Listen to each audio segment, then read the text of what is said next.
मैंने अपने अंदर की घबराहट को काबू में रखा और पुलिस को फोन करना चाहा। तब मोबाइल पर एक संदेश आया, लूजी मैंने शायद सामने की इमारत में हत्या होती देखी, वो अब शायद इधर आ रहा है।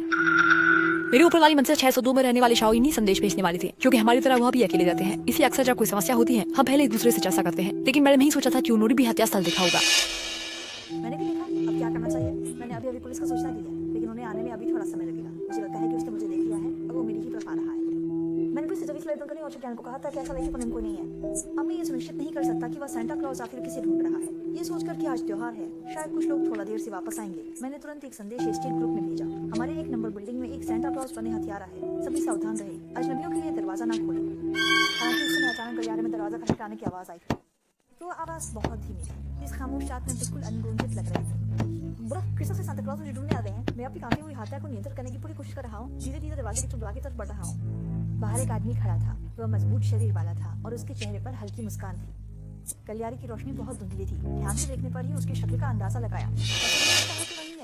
你都是中间位，没得弄怕被干哟。 इस समय दरवाजे के बाहर जो खड़ा है वह बगल का 503 है, क्योंकि आमतौर पर बहुत कम बातचीत होती है। मुझे उसका नाम तक पता नहीं है। वह इस समय अचानक कैसे आ सकता है, इसलिए मैंने बिल्ली की आंख से ध्यान से उसे देखा। उसके हाथ में सचमुच एक उपहार था। जल्दी ही मैंने देखा कि उसके दूसरे हाथ में एक क्रिसमस के पिता का वेशभूषा था और उसकी कदकाठी भी अभी वाले क्रिसमस के पिता से बहुत मिलती जुलती थी। मेरे मन में भयानक विचार आया। मैं प्रयासपूर्वक अपने कांपते शरीर को नियंत्रित करते हुए पीछे हटने लगा, यह कोशिश करते हुए कि कोई आवाज ना हो। पर दरवाजे की दस्तक से जोरदार होनी चाहिए थी। दरवाजा तोड़कर अंदर आ जाएगा। बाहर की आवाज अचानक रुक गई। दरवाजा बंद होने की आवाज के साथ तैयारी में फिर से सन्नाटा छा गया। ये कह सकता है कि 5 वापस आ जाएगा, लेकिन मेरा बेचैन दिल फिर भी नहीं हल्का हुआ। 如果他不是圣诞老人，那进入我们单元的那个圣诞老人又去了哪？我抱着疑惑，打算问问肖颖那边有没有人敲门。可刚打开手机，我就收到了他发来的语音。अब मेरा सच में बहुत खतरनाक हो गया था। मैंने ज्यादा सोचने का समय नहीं लिया और जल्दी से उसे अंदर खींच लिया।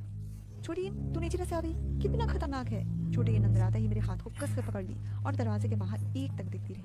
बहुत देर बाद उसने धीरे से कहना शुरू किया, लूजी मैं आपसे घर में अकेले बहुत डर रही हूँ। हम दोनों साथ होंगे तो थोड़ी शांति मिलेगी। पुलिस को आने में कितना समय लगेगा? अभी अभी 530 ने दरवाजा खटखटाया था, कह रहा था कि वो कुछ क्रिसमस उपहार देने आया है, लेकिन मैंने देखा कि उसके दूसरे हाथ में क्रिसमस दादा का लिबास था। नहीं हो सकता, क्या सच में लगी है? जब मैंने शाओयिन की चौंकी हुई अभिव्यक्ति देखी तभी मुझे पता चला कि 503 ने हाल ही में एक गर्लफ्रेंड बनाई है जो सामने वाली इमारत में रहती है, लेकिन वे दोनों हमेशा झगड़ पे रहते हैं। कुछ समय पहले शाओयिन ने सुना कि 503 गलियारे में अपनी गर्लफ्रेंड से झगड़ रहा था और अभी तक वो 503 के उस खौफनाक चेहरे को नहीं भूल पाई है। ये सुनकर मैं भी अपने दिल की सोच को और पक्का कर गई, इसलिए मैंने इस महत्वपूर्ण सूचना को जल्दी से पुलिस को बताने का निर्णय लिया। मेरा फोन अभी अभी चालू किया ही था कि मुझे 503 से संदेश मिला। मैंने ग्रुप में तुम्हारा संदेश देखा, क्या वह हत्या स्थल पिंक पर्दों वाला है? मेरी गर्लफ्रेंड वही रहती है, पर मैं उसे अभी संपर्क नहीं कर पा रहा हूँ। उसके ऐसा कहने पर मुझे याद आया कि ऐसा लगता है कि हत्या वाला कमरा सच में गुलाबी पर्दे लगाए हुए था, लेकिन मैं बहुत उलझन में हूँ। अगर वह सचमुच हत्यारा होता तो उसे इस समय मुझसे हत्या के बारे में और जानकारी नहीं साझा करनी चाहिए थी, बल्कि मुझे दरवाजा खोलने के लिए छल कपट करने की कोशिश करनी चाहिए थी। क्या वह सच में हत्यारा सांता क्लॉज नहीं है? फिर मैंने जल्दी से उसे ये संदेश दिया कि वह गुलाबी है।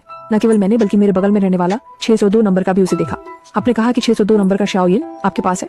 हाँ, वो डर के मारे मेरे घर आ गया छुपने के लिए कि कहीं क्रिसमस सांता ना आ जाए। जल्दी बाहर आओ, छोटा यिन ही हत्यारा है। उसे पता है कि तुमने हत्या का दृश्य देखा है और वह तुम्हें मारकर चुप करना चाहता है। सामने का संदेश देखकर मेरे मन में न जाने क्यों एक हल्की सी बेचैनी आ गई और इसी समय बगल से भी हल्की फुल्की सांसों की आवाज आई। मैंने तेजी से सिर उठाया, पाया कि इस समय छोटा यिंग मेरे सामने खड़ा है, फोन की स्क्रीन को घूरते हुए।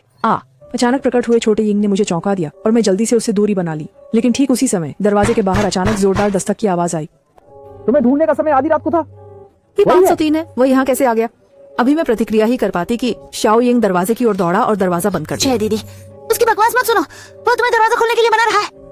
मैंने अभी अभी उसे देखा, वो दरवाजे पर चाकू लेकर खड़ा है। रक्षा करनी है, शाओयिंग पागल है, वो मुझे सबसे अच्छा कह सकता है, लेकिन मेरी पहले से ही एक गर्लफ्रेंड है। क्या तुम जानते हो कि जब उसने ये जाना तो उसने मुझे गर्लफ्रेंड के साथ ब्रेकअप करने की धमकी। याद है जब 503 अभी अभी आया था तो ऐसा लग रहा था कि शाओयिंग वास्तव में उसका ख्याल रख रही थी। हर बार खाना बनाते समय उसे एक हिस्सा भेज देती थी। हालांकि मैंने शाओयिंग से पूछा, लेकिन उसने कहा कि उसका वैसा कोई इरादा नहीं था। बहन, तुम उसकी बातों पर ध्यान मत दो। मैं तो बस यही चाहता था कि पड़ोसियों के बीच संबंध अच्छे हों। मैंने कभी उसे कोई प्रेम प्रस्ताव नहीं दिया। भावनात्मक उलझन में मैं पहले से ही नहीं जानता था। अब मैं सिर्फ यह सुनिश्चित करना चाहता हूँ कि 503 वाकई में हत्यारा है। जब आप अभी अभी ऊपर आए, आपके हाथ में सांता क्लॉज की पोशाक कैसे थी? तो 602 ने फेंके थे। बाहर बहुत अंधेरा था, इसलिए मैंने रंग नहीं देखा। वापस आकर ये देखा कि इन पर खून लगा हुआ था। तुम्हारी गर्लफ्रेंड की उलझनों को ध्यान में रखते हुए मैंने कुछ गड़बड़ महसूस की। मेरी नजरें छोटे यिंग की ओर मुड़ी, लेकिन अचानक मैंने देखा कि वो बहुत ही नर्वस लग रही थी। उसका शरीर कांप रहा था और चेहरा भी कुछ विकृत सा था।